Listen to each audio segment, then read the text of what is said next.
welcome to Turn the Page, the official podcast of the Syosset Public Library.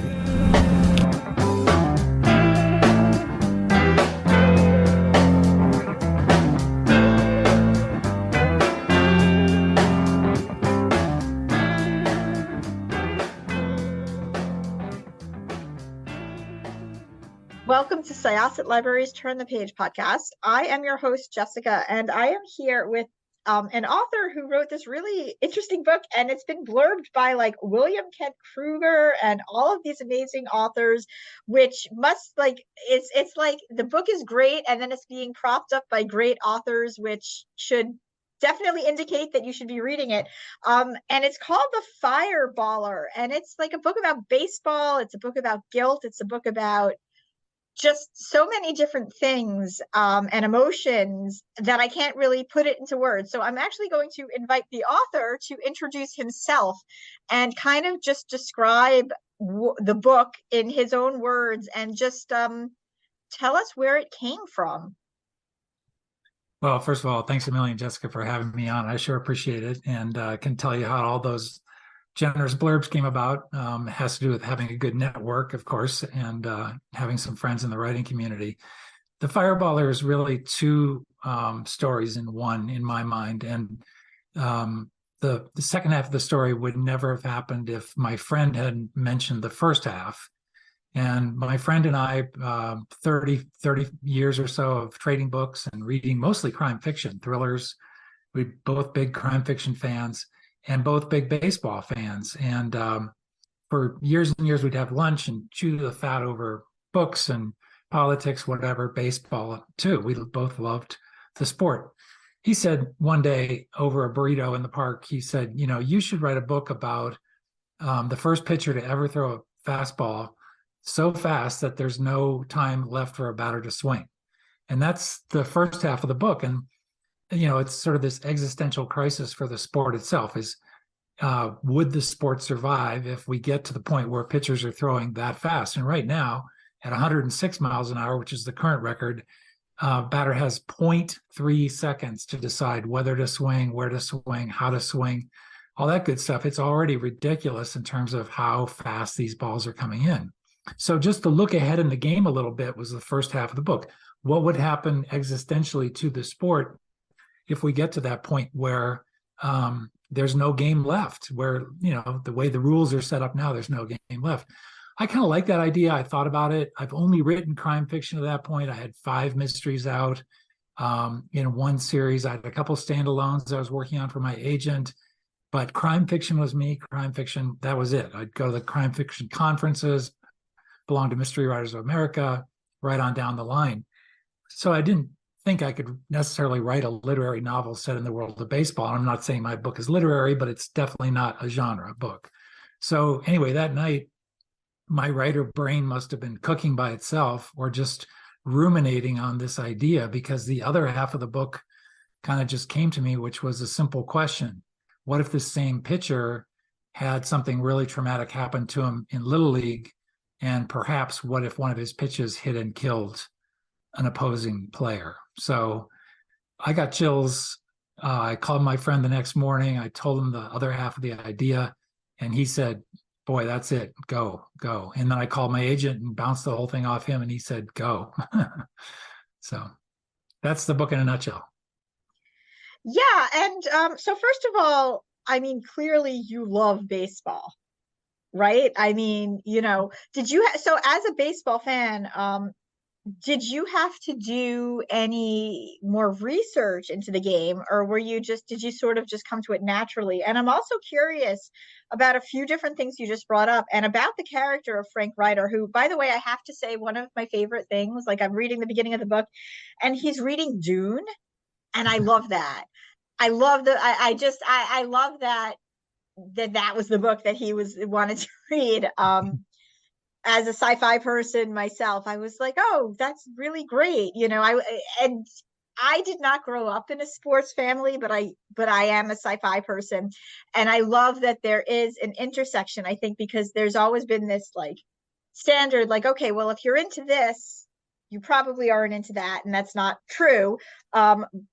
but as a baseball fan and as a person who has decided to write a book about baseball, did you find yourself doing any extra research into the nuances of the sport itself?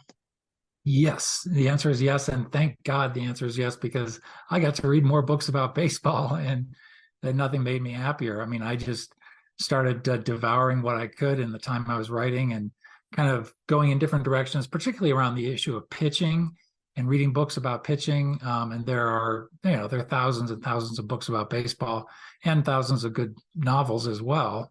But yeah, I just dug in. YouTube is also a fantastic resource for pitching coaching and pitching tips, and there's lots of online videos about even how to pitch at the speeds we're talking about.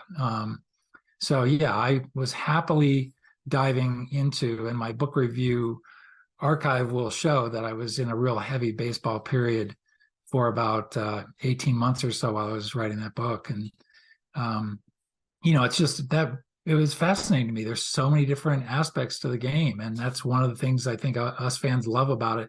The characters in the game, the different biographies I got to read, particularly one of Sandy Koufax by Jane Meyer. I got to read Tyler Kepner, the fantastic New York Times sports reporter. He wrote a book called The History of Baseball in 10 Pitches. There's just lots and lots of different kind of angles coming into the sport. Particularly liked a couple of the books where we're really getting the player's perspective of what it's like to be in this long slog of a season, 162 games, going from town to town, just all the baggage, all the pressure on your time. Your life is not your own for, 8 or 9 months of the season. So 8 or 9 months of the year, I mean. So, yeah, I loved it. Yeah, and Frank himself, first of all, he's also a twin, which is something that I was why did you decide to make him a twin? I am the mom of twins, so I am always very interested in a story where a character either is a twin or, twins are in the story.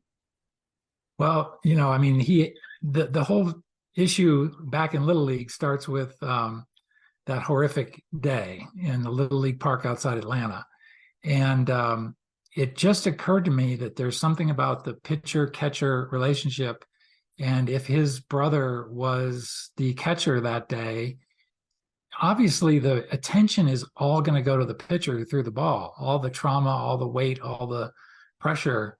But if his brother was there, it's no less traumatic. It's no less heavy a weight to carry with you. And I wanted to contrast the limelight pressure, the obvious pressure on what would happen to Frank and how his parents dealt with that at the time and their decision to move him out of state after they took a year to let things kind of calm down. They pulled him out of school and homeschooled him, but then they said, let's just get out of Atlanta and try to get a fresh start. So they moved to Colorado, they moved to Denver, and try to give Frank a new introduction to a fresh batch of classmates who won't see him in the same light. Well, if his brother also comes along, it's just not the same trajectory, at least at first. So I wanted to contrast that. And Frank is a phenom and gets #1 draft pick, but Josh is more the workhorse in the trenches trying to work his way up in the sport. And when the fireballer, most of the book takes place, Frank is the #1 most talked about sports figure in the country. Josh is working his way up through the minor leagues. Yeah, I thought that, and that is, I suppose, as the mother of twins and in general, I think even without traumatic events like that, it does ring very true that, it's almost like you're not in competition, but there is like a sort of dominance in personality, and in talent. Like I know my boys, they have often wanted to do the same thing, but as time goes on, like their abilities are different or their desires are different or just the way they approach things are different. And sometimes it's a little bit of a challenge. So I think like with Frank and Josh, I mean, and also the pitcher in general, I feel like gets kind of just sort of dismissed in the world of baseball. You talk a lot about like different positions you can play, but you don't hear as much about catchers. Yeah, yeah. Well, there was a phase where catchers were a lot more prominent in the game and the sport and in the discussion, and that position has evolved. Yet you make a really good point. It's sort of overlooked position, probably the most overlooked position. I think you could make that argument.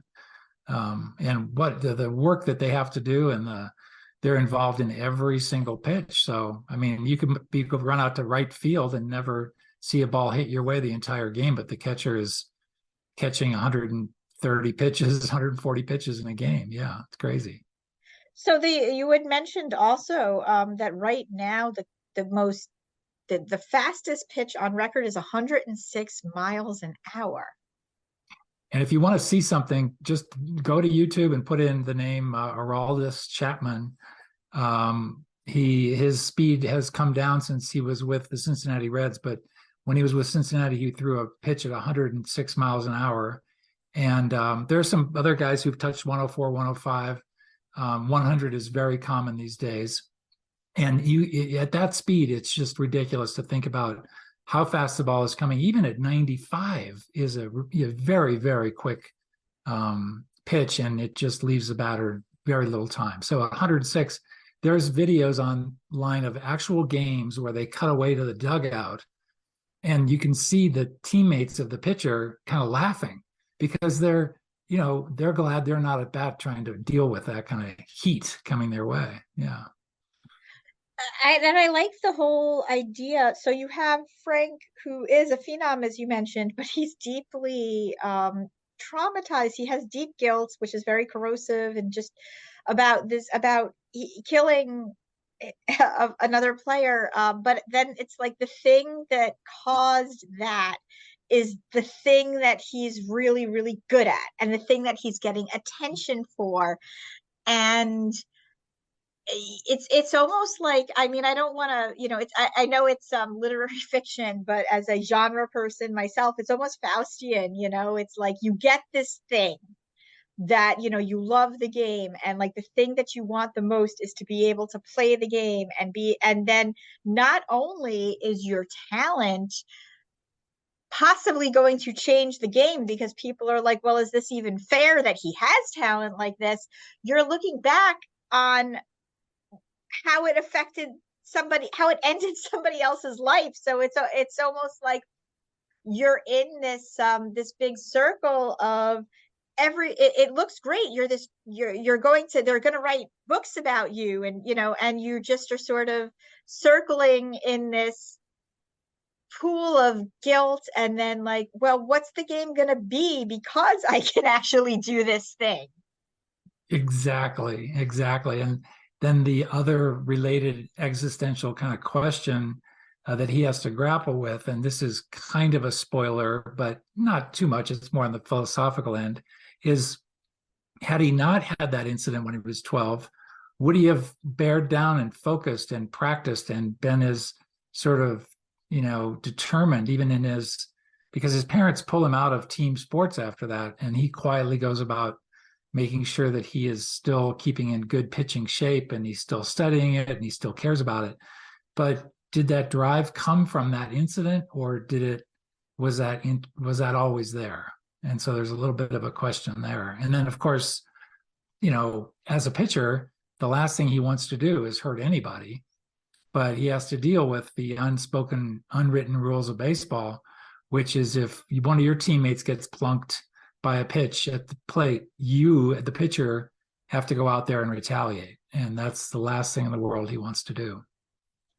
So, I mean, this is kind of, I guess, a bummer of a question. Are there incidents of people wow, he's shaking his head, and like for those who are listening, because like I said, this is not video.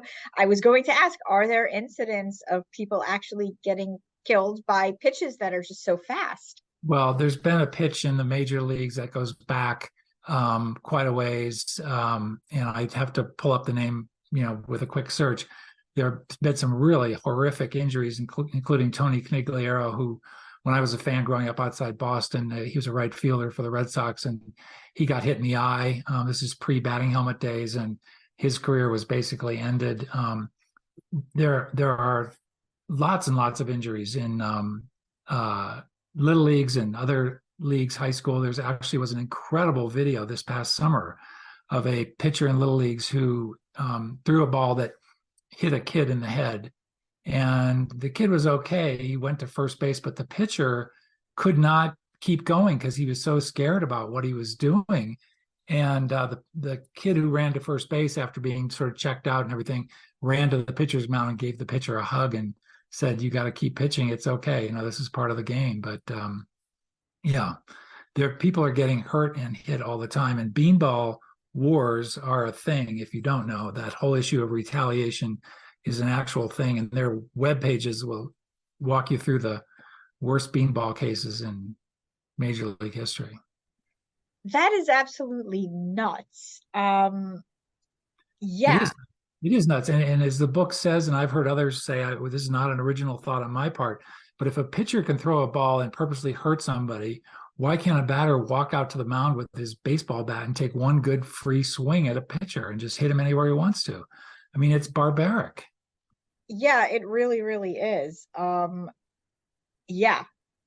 So one thing, just to kind of take a left turn, I want to just ask you, so you structured the book in different parts. How did you kind of, and I know you mentioned that one part of the story came before another. How did you decide to separate the parts of the story? Well, first of all, it took a while to figure that part out. I did think I wanted to break it down by month. So there's a month segment to it going through because there's a certain rhythm to the baseball season. So I separated them by months. But I also thought in terms of Frank's journey, there's a really clear marking point where, first of all, where he's got the current, we've talked about his current problem. The beginning of the book, the first big chunk of the book is life as we know it for Frank Ryder, which is tons of pressure. He's number one draft pick. He's with the Baltimore Orioles. He's helping them kind of rise up in their division. There's just all sorts of coverage about him as a player. So we got that kind of issue. And then we get to the, not the inciting incident, but just the place where everything changes for Frank, which is when he gets into one of these situations with retaliation and what he's asked to do. And I won't go into what happens, but that is the other big moment. So then he's sort of off on his, I guess I'd call it odyssey. He has to go on this journey and he's isolated. He's alone. He doesn't know what's happened to him. And basically it's a search for himself and he's looking for guidance everywhere he can. When he gets through that process, at the end of that tunnel, very dark tunnel, but when the light shines, then we're back to the third part. So it seemed to kind of fall kind of naturally. And that all came organically. I'm not an outliner. I just go by the seat of my pants. So, yeah. Yeah, I was actually going to ask that. And as a crime fiction writer, did you find that you kind of write that way too? Did you approach this one very differently than with your crime fiction? Yeah, no, I'm a seat of the pants writer in the crime fiction world too. And I just, if I were to write an outline, to me, that would be 3/4 of the work of figuring out the story. And I would be kind of bored, not bored writing the story, but to me, the exploration and finding the story is the writing process itself. So I just need that sounds a little arrogant, but once I have an idea, got my character, I know what the basic, whether it's one antagonist or several, what the situation is. Once I've got those pieces, I can start writing. In this case, I just needed to find out who Frank was and start digging in and imagine what it would be like for a guy in that situation. So I developed Frank and I developed the owner of the Baltimore Orioles, developed a character around the owner and just tried to look at both organizationally how baseball was going to deal with this issue and then deeply personal for Frank, how he was managing this issue and just contrast those two. So before signing off, so what are some really good books on baseball that you recommend for people to read as maybe a companion to the Fireball, or even biographies? Well, Jane Mayer, Sandy Koufax biography, the Mickey Mantle biography that she wrote, just absolutely that she has just such a great love of the game, and she's a terrific reporter and fantastic writer. I already mentioned Tyler Kepner's book about pitching. It sounds a little mechanical. It's not. It's full of great stories about baseball and games and game situations. Couple of my absolute favorites, Doug Glanville, longtime sort of player with the Cubs, I think, and the Phillies. He wrote a book called The Game from Where I See It, I think it's called. Doug Glanville. Really just eye-opening insight into today's game and all the pressures on individual players. And I've got to, always give a shout out to the classic Ball 4 by Jim Bouton, just for that real insight into what's happening with players and how much stuff is happening off the field. It's just the best. And I did go back and reread that as part of my research. But yeah. Are you I know you're from the Boston area. Are you a loyal Red Sox fan? It pains me to say this year that I am, because I'm just I'm in mourning because now the ownership appears to be just not as interested in winning, and that's part of one of the issues in the Fireballer is, Yeah. why do some teams just go, how can they get away with mediocrity when we have teams like the Dodgers and the Yankees and St. Louis and on and on, Atlanta. Right this year, the Mets are just going crazy, and you just have to say, I want to be a fan of a team that cares enough that they're going to put the best players on the field. And yeah, I am a Red Sox fan. Well, I certainly hope it turns back around. I mean, they had like a really I mean, I remember when they won the World Series for the first time in a really, really long time. I was actually at a library conference, and I'm I'm sort of like I mean, I'm sort of like one of those people, because like I said, I did not grow up in a sports family, which should actually kind of indicate to people that yeah, you should read this book, because even if you are not a sports person, there's a lot to enjoy, and if you are a sports person, there's even more to enjoy. But as somebody who's just kind of like, I just want people to do their best. I remember the Red Sox won, and I knew that they hadn't won in a while, and of course they were playing against the Yankees, and like everybody at my table was a Yankees fan, and this one woman she was so angry, and I'm like, what, they just they played so hard. The Yankees win all the freaking time. Let someone else win. And she was just not having it. But I was like, good for them. Yeah, totally. One of the classic World Series of all time. Red Sox have had a good run the last 20 years. I think they've won 4 World Series in the last 20 some years. Yep. Good. I want 10, that's me, greedy fan. I at least want to be in the playoffs, deep into the playoffs every year. And that's what you want. And unfortunately, being in Colorado now, I was in Denver for 35 years. I was in Denver when the Rockies started. So I've got a National League team, but unfortunately, my 2 favorite teams are both very mediocre right now. Well, again, I certainly hope it turns around. Everybody should check out the Fireballer. And oh, Mark, are you writing anything else at the moment? Yes, I'm writing another non-crime fiction book set in the world of rock and roll. So, yeah. Okay, please tell me about that, because I am a very big rock and roll fan. All right. Well, I can give you the very basic idea of it. And I haven't really had a lot of practice describing it. It's about a guy. If you picture Bob Dylan and Jacob Dylan, father and son, and again, maybe there's something there about just pitcher catcher, I don't know, relationships. But this book focuses on the son. It's a different kind of music. It's what's rock and roll, but the son lives in this enormous shadow of his father's giant lyrical and musical output for 50 years, 60 years. And the son has one hit, one single hit that he's known for. If I said Jacob Dylan, you would say what song? One Headlight, which is a great song, but it is true because every time I hear that song, I think about, this is actually kind of interesting because I grew up in the 90s and the 60s seems like a really long time ago, but the music was still really big and it is still big. But, I remember like everybody was like, oh my gosh, this is Bob Dylan's son. Look at him. He's going to be the next, his father. Oh, the song, it's so good. Yes, it And is. It's a great he song. just kind of faded into the wind like one headlight into Yeah. the night. Okay, so the twist on my book is he's out there touring on this song. He still can draw a crowd.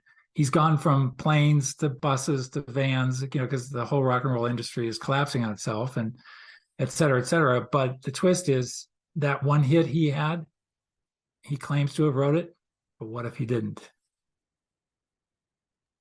So we're talking about that book when it comes out because that sounds so interesting. I Yeah. love it. Wow. Yeah, I'm not going to ask you anymore because I want to read it and then I want to talk to you about it. I want to read it. I want to read it too.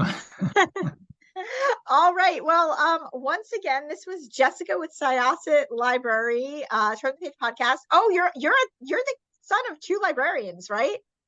Yes, and for that I have to say thank you for all you do, because I grew up in the best household. I would wish, wouldn't it be great if we lived in a world where everybody was a son of two, or son or daughter of two librarians, and just parents who cared about information? Oh boy. 100%. I mean, my kids grew up literally with books in their hands, and to this day, I like in the mornings we'll all read together, and it amazes me. But it does kind of bring up. I think about it, and I'm just like, I know that that's not the standard, and that's fine. But I am very happy I was able to kind of model that for them. So that's my smug librarian pitch. Read when they say kids who see you reading will become readers, they are not lying. Yeah. Yep. And that was my mom. My dad was more on the informational science side. My mother also had her master's degree and all that, and but she was the one who'd come home with a stack full of books on a Saturday, and she'd return them the next week, and she got so much pleasure out of reading. So Well, I once again thank you. So I'm going back to my sign off. This is Jessica with Syosset Libraries Turn the Page podcast. Our guest today was that's you. Mark Stevens. And we are going to close this chapter of Turn the Page. It's time to close this chapter of Turn the Page. Join us for the next episode.